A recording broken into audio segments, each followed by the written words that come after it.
money for this life. Hustle. Sir, please, forgive me. I beg, sir. Sir, forgive me. My wife just bought the boy. Look at. So hello guys, what's up and welcome back to my YouTube channel.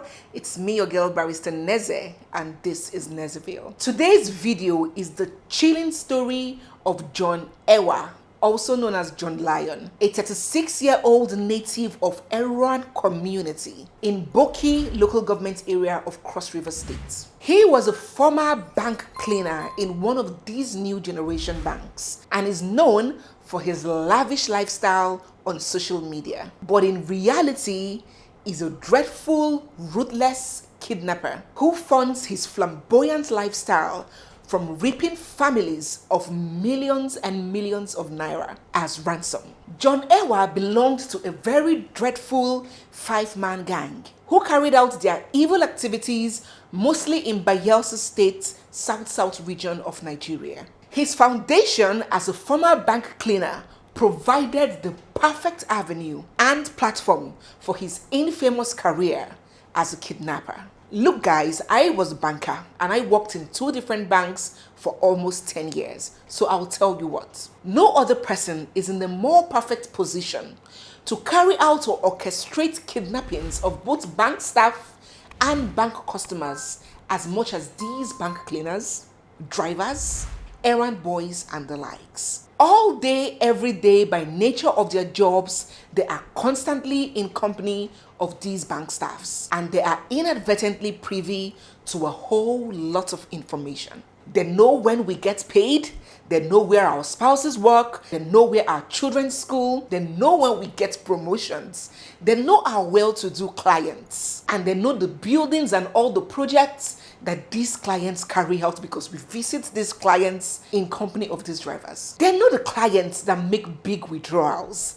They know everything, they see everything, and they hear everything. So John was a cleaner at one of these new generation banks.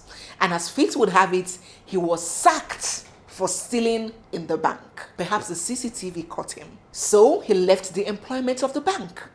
But what he didn't leave was the wealth of information that he has gathered from all his years of working at the bank. We are still yet to know when exactly John LYON began kidnapping, but his first confessed high-profile case was on the 8th of December 2021.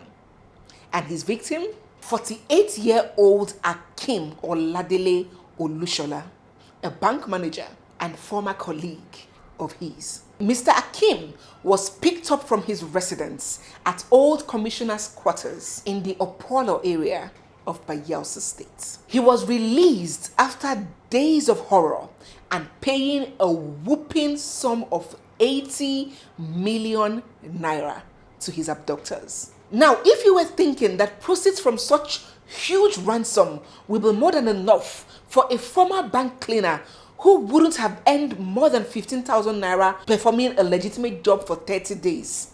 Well, think again. Because just like the proverbial defiant fly that follows the corpse to the grave, John's insatiability had gotten the best of him. His second high-profile case happened only 6 months after the first, precisely on the 30th of June 2022. And his victim again, another bank manager, Mr. Danjuma Omeje. Mr. Danjuma spent 15 agonizing days in captivity and had to pay a whooping 60 million naira as ransom for his release, 30 million in naira and 30 million naira equivalent of US dollars, proceeds of which John Ewa was seen flaunting on social media and urging other people to work hard. Get money for this life. Hustle. Talking about social media, John Ewa loved and enjoyed the buzz that came from it, or that comes from it. He took great pleasure in posting photos and videos of himself in clubs, at events, parties, political functions, with celebrities, and of course, with women. He was constantly flaunting exotic cars, expensive wine, lavish hotels, dollar bills, all of which were proceeds from the blood and the sweat of others. Apart from these exotic posts that John LYON took pleasure posting on social media, he was also known for posting motivational quotes as well. In one of his posts, he said, "Nothing good ever comes from too many people knowing your business. Being private and low-key is the best way to be. Hashtag hustle hard. Hashtag again, stay safe." Wow, well, perfect advice for somebody in his kind of business. Wouldn't you agree? In another post, he had this to say: "Every morning you have two choices. Continue to sleep with your dreams or wake up and chase them. Success is not for the lazy people." Oh my God. Just take a look at that last line. Success is not for the lazy people. Well, I guess John LYON's definition of being hardworking is robbing innocent people of their legitimate life savings. Another viral photo of John LYON showed him in church, deeply consumed in the spirit, like he was having a one-on-one town hall meeting with God the Father himself. This man was believed to have the fear of God. He is good looking, we must admit. He had a lot of money to spend. He was connected. And to top it all up, he was highly inspirational with all these motivational quotes that he kept on dishing on social media. He was the ideal man, and the ladies couldn't get enough of him. But his true identity was soon to be unraveled. By now, the Bayelsa State Police Command, through the Operations Puff Adder, had launched an intense manhunt for John LYON and members of his gang. And after painstaking investigations and trailing, they eventually witnessed a major break. John LYON was tracked, trailed and arrested in Abuja, where he goes to enjoy the proceeds of the crimes and kidnappings he commits in Bayelsa State. And he was then repatriated back to Bayelsa to face and dance to the music of all his crimes. In two separate interviews, John LYON had spoken from the both sides of his mouth. In one, the former interview, he had admitted that he was involved in these two high-profile kidnapping cases involving these bank managers. Sir, please forgive me. So you want to tell us saying only two people you don't join and go kidnap? Yes, sir. You're a liar.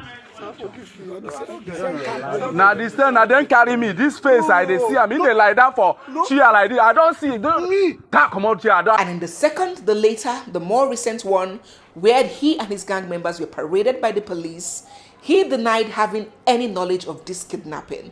According to him, he merely showed his gang members where these guys live, where these bank managers live, but they didn't tell him their intention for wanting to know their residence. And they in turn remitted millions and millions of naira to him for merely showing them people's houses. We're just driving. I show, this is my boss house, or it's my former boss house. That was it. And you showed Akib's house? Yes, sir. You showed them Akib's house? Yes, sir. Didn't you know that your friends were kidnappers before you showed Akim's house to them? No, sir. I was not aware, sir.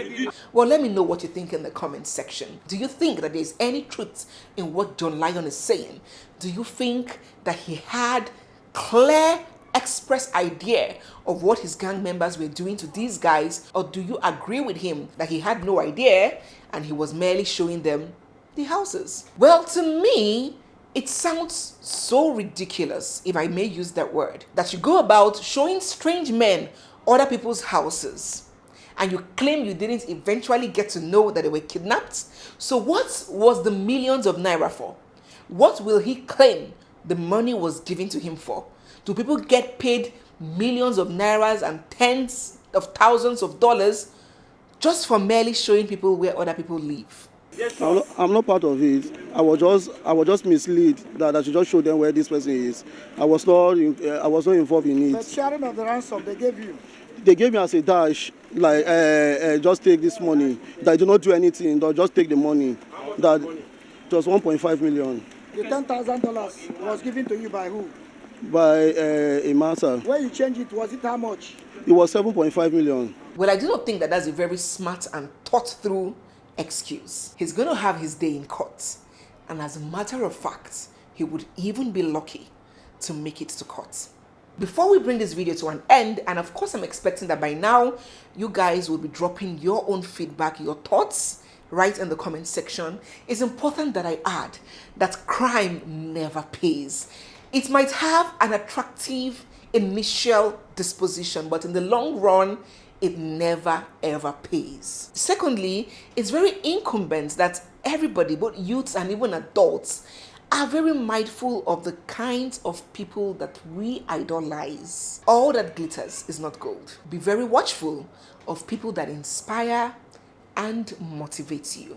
Thirdly, I think we should emphasize and re-emphasize more the need for wives and girlfriends to take interest in the careers of our husbands and boyfriends.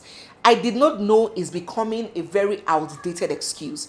You have no reason to be enjoying proceeds of a crime without making any inquiries, without bothering with any findings, and you sit back there enjoying proceeds of a crime and you claim you didn't know your husband was an armed robber or a kidnapper. You are almost an accomplice. Businessman, contractor, importer, exporter is not a business, is not a career. No probe and get to find out what exactly your husband or boyfriends do for a living. Lastly, in Igbo language, there is a saying that meaning it is someone that knows you, someone that you are familiar with, that can kill you. So we have to be constantly conscious of the kinds of information, the kinds of conversations that we have in the presence of others. Whether knowingly or unknowingly, you should be constantly at alert of what you are divulging and to whom you are divulging this information to. The story of John Ewa LYON is a big lesson to every one of us. So at this juncture, I'll bring this video to an end. Don't forget to drop your feedback, your comments, your suspicion, everything you have to say in the comment section. I want to read it. I want to see it. If you're new to my channel or if you're yet to subscribe, please hit the subscribe button, turn on the bell notifications, give this video a big thumbs up, and stay glued for our next one. It's me, your girl, Barrister Neze, and this is Nezeville. I'll see you guys in my next video. For now, bye.